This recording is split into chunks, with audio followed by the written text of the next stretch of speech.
We'll talk about us, Illowra Projects, briefly. We'll look at some ownership options to give you some ideas of what we do and what could be done a little bit differently with ownership of disability housing. We'll talk about shared family ownership, and then we'll look at some of the concepts, the designs, just a couple that we've been working on. So thanks, Alison. We'll go to the first slide. So Illowra Projects, so we develop customised disability accommodation, and we start with the person. We start our designs around the individual or a group of individuals and design around their needs. We offer individual or shared family ownership for the projects that we do, which I'll explain in a bit more detail a bit later. And through doing this, we offer a reduced cost of ownership because we can remove the cost that a developer might apply when they build something and then sell it on the open market. We do SDA orientated projects, which I'm sure you're aware of by now, but we also do non-SDA projects. We offer project advice, design, development management, and then property management. And most importantly, we simplify what's a really complex process of developing properties in this space. There's lots to consider around planning, building requirements, National Construction Code, and certainly around compliance with the NDIS quality and safeguard requirements. So next slide. Thanks, Alison. So just, we've got a small team, but a really experienced team. There's myself as the Managing Director. We've got Nicole, our building designer, Jane, our OT. We've got Anne, who's our finance manager, and Marisa, our housing and policy manager. So we're all really passionate about this space.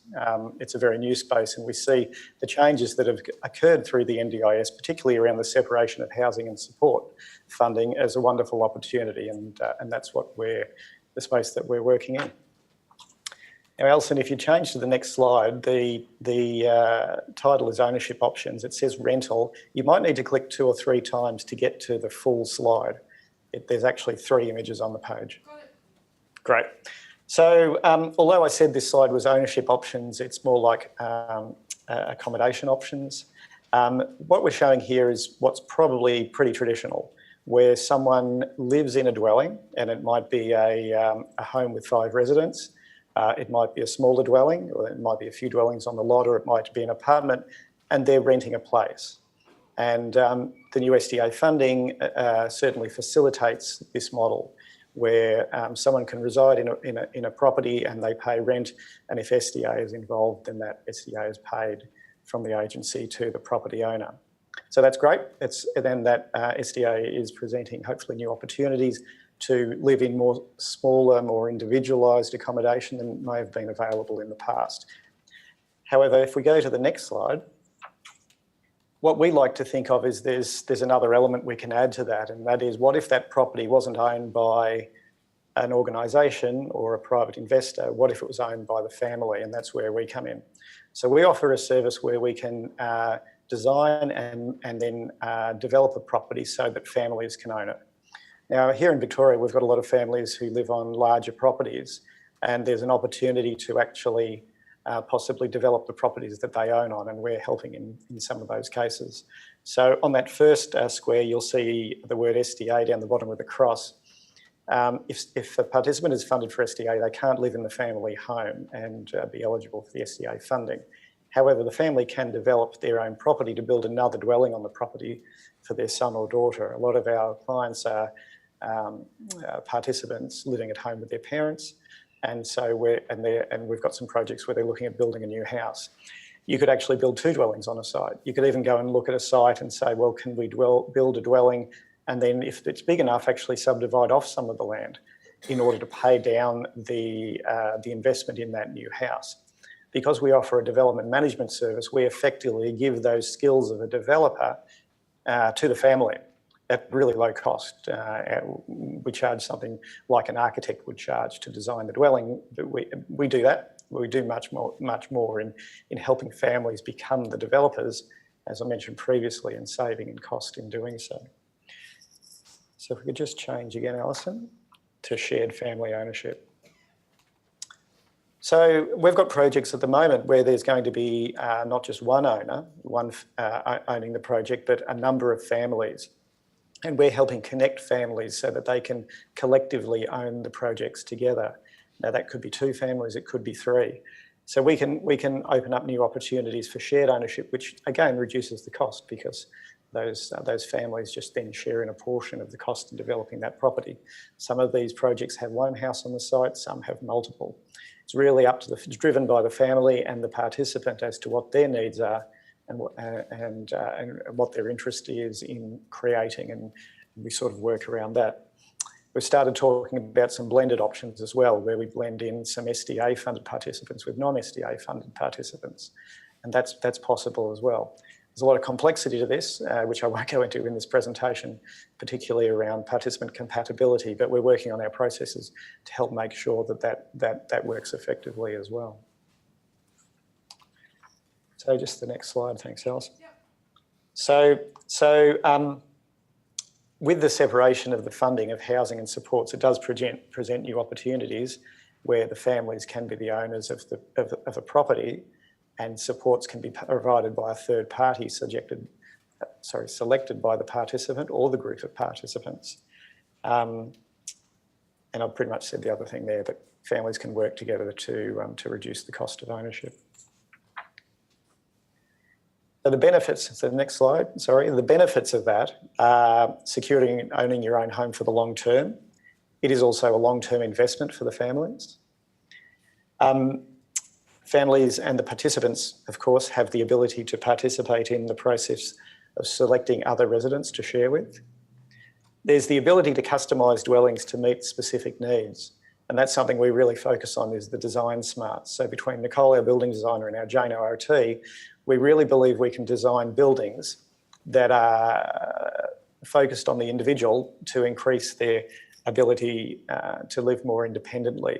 There's a whole host of stuff we've done in that area. We've worked with some this year with 3 OT students, master's students from one of the local universities, on designing our design briefs for designing around behaviours of concern. So we focus not only on physical design elements, but also on cognitive and also behavioural design elements to help improve the dwelling for the individual. When we've got a small group of participants living together, they can also share in their SIL support and the funding for SIL, and that may be with SDA involved, it might not. And my last bullet point there is again about reducing the cost, because the families effectively become the developers. They remove that margin that might have been paid to the developer. Next slide, thanks, Alison. So hopefully you're on the slide of the stool now. Is that okay? Great. So we believe success has 3 pillars. We need to work towards achieving participant goals. We need to make sure the project is financially viable and financeable, which is very important. And we need to make sure it can be effectively serviced by the SIL. So we certainly look at those 3 pillars when we're putting a project together. We're going to look now at the next slide, which is quite a detailed slide on the structure for shared family ownership. So this is what we would recommend, and we provide all the templates and the legal agreements that we have in template form already. We've done the work on that, and it's taken considerable time, and we put a lot of thought into it. But we would suggest the families join together to form an ownership entity, which will own the dwelling, most likely a unit trust with a corporate trustee. They each contribute a share, and then if necessary, that entity possibly might need to borrow funds. That entity engages us, Illowra Projects, to design and manage the process of the development. We're not the builder. We tender the work out to a local builder. Often families have relationships with local builders, and we like to leverage off those. But we oversee the process to make sure the building's built to the standard that's expected and also compliant with the SDA design categories. Once complete, we have our Illowra living entity, which is the property manager. And so we enter into a head lease with the owners, and then we sublease the places out to the residents, who are often the sons and daughters of the owners. They have between them what's called a participant agreement, which sets out how they work together effectively to choose the SIL. And at a higher level, at the very top there, I didn't mention it, we have a unit holder agreement, which sets out how the families work together in the shared ownership. So we're really keen to make sure at the very beginning of a project that was all there in black and white. So we've got no misunderstandings of how this is all going to work. We enter into a collaboration agreement as Illowra Living with the SIL provider. And if there's SDA involved, then we enrol the dwelling as the SDA provider and collect the SDA. We collect the rental payments from the participants and we pass that back to the property owner. And that's more or less the structure that we would recommend for projects with SDA and actually without SDA. And we've got projects now where individuals won't be eligible for SDA, but this structure still works just as well, albeit the revenue and the income coming to the families is less. The agreements still work just as effectively. We might move on to the next slide, and then at the very end we'll have time for questions and we might come back to this slide. It's quite important. Next slide, thanks, Alison. So just a couple of quick plans of things we've designed here on the screen for you at the moment is a 3-unit development. It's designed to SDA high physical support. It's for 2 residents in each with a carer's unit on the back. We do everything bespoke. So this was what was required in one scenario. It wouldn't suit everyone, but in this scenario, that was what we designed. Next slide. Here we've got a 2-unit development, 2 residents in each and a carer in each. Much smaller block, smaller units. This one was designed with a breakout room, so it could be used for robust as an SDA design category. And then the last one is a 3-bedroom house. And the 3-bedroom house has residents. We really believe that everyone should have their own ensuite, and we think that's important for dignity. And so this all our dwellings are designed normally with en-suites. This one also has a carer's room with their own ensuite and an outdoor living area and common living area. So to summarise, I'm not sure I might have run over time, sorry Alison, but family-owned disability housing is definitely possible, particularly now with the separation of housing and supports. It provides an opportunity to create a secure home for life for less cost, and we can help in that process. And that's it. That's my very brief presentation. If we'd like to have any questions. Thank you, Owen. Given that Owen is electronically available to us, the questions for him will need to be now rather than in the World Cafe. Any questions? Yes. Hello, my name is Uli. I'm a parent of a little girl with challenging behaviours. I heard that you are designing homes for people with challenging behaviours. You mentioned honour students, OT honour students, I believe. That is a new concept for me and I'd be interested to hear more.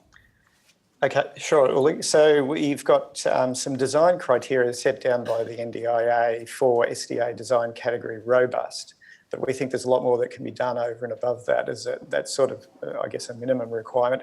And those design elements that have been set down by the agency for robust are really reactionary. They're after the event. So they're around making the building stronger. So we think you can do some proactive things. For example, acoustics are really important. We don't want any triggering loud noises triggering a behavioural issue. So we would highly recommend insulating the internal walls. There's a way you can stagger studs in a wall such that it doesn't carry noise through from one side to the other. I normally show a picture, I don't have it to show you now, but if you can just imagine studs in a wall staggered like this, plaster on one side and noise on one side doesn't go all the way through to the other because there's insulation between the studs. That's one example. Another thing is we would not, if we're going to have multiple residents in a room where we think behaviours are an issue, you'd be really careful about where you place the doors to the bedrooms, certainly to acoustically make sure they're not going to attract noise, but also visually. We don't really want someone sitting in one bedroom or lying in bed looking through their door at someone in another bedroom.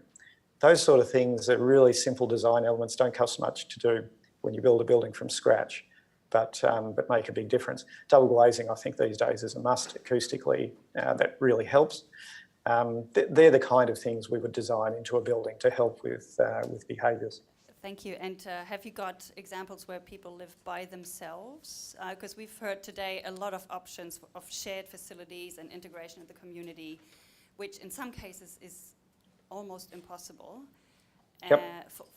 from our perspective at home. Sure. So the answer is yes. So we start with the person and we design around what their need is. If they're funded to live alone, we'll design a dwelling for them to live alone in. We have it, and you didn't see it on the screen, one of the concept designs, we haven't actually done it, but we've done some concepts, is a small cluster of 4 dwellings, each with a single resident with a carer attached to one of the 4. That does provide that more individualised accommodation if that's right for the person.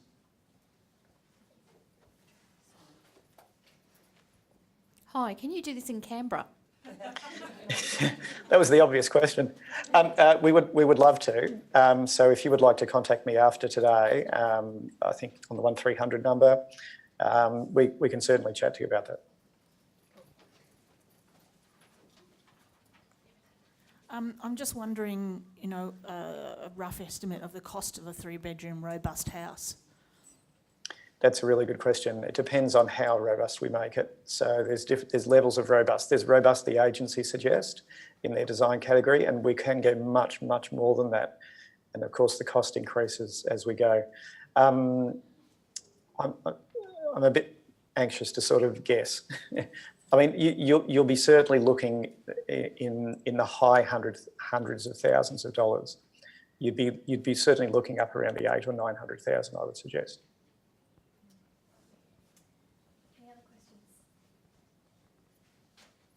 Owen, thank you very much for your time this afternoon. Please No worries. Thank you, everyone.